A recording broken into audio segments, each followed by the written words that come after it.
તાપત્રય વિનાશાય, આધિ વ્યાધિ ઉપાધિ ત્રણેયને જે ટાળા છે ભક્તો. આધિ મને ઓચંતી દેવ સંબંધી આપત્તિઓ આવે, ઓનારત થાય, આગ લાગે વગેરે વગેરે, એવી આપત્તિ થકી પણ જીવાત્માને જે બહાર લાવનાર છે.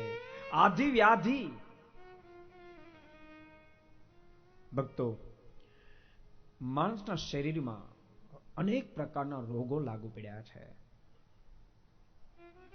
અનેક પ્રકારના દુઃખો છે. એમાંથી પણ જે બહાર લાવનાર છે ઉપાધિ.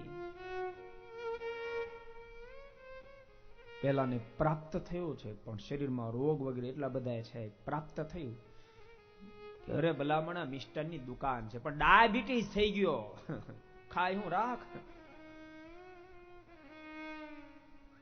ખાવાનું છે પણ ખાઈ શકાતું નથી, એ વ્યાધિ છે. ભક્તો, સમાજની અંદર બે પ્રકારના લોકો જીવે છે. અમીરો અને ગરીબોનો બંનેનો એક સરખો પ્રશ્ન છે, ખાવું શું? એમ યાદ રાખો, ખાવું શું? અમીરો ત્યાં ઢગલા મોઢે ખાવાની ચીજ છે પણ કશું પચતું નથી, માટે વિચારામાં ખાવું શું? એમ લાડુ જમશો, ના ના ના મને પચતો નથી. હા, એપલ ખાશો, ના ના ના મને નહીં ફાવતું. રાબ બને તો ના ના મને નહીં ફાવે. ભજીયા બને, ના ના મને નહીં ફાવે.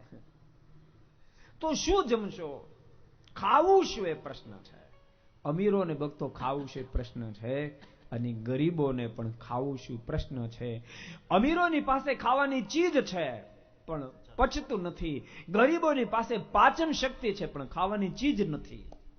ભક્તો, પદાર્થ છે પણ પચતું નથી, એ વ્યાધિ છે.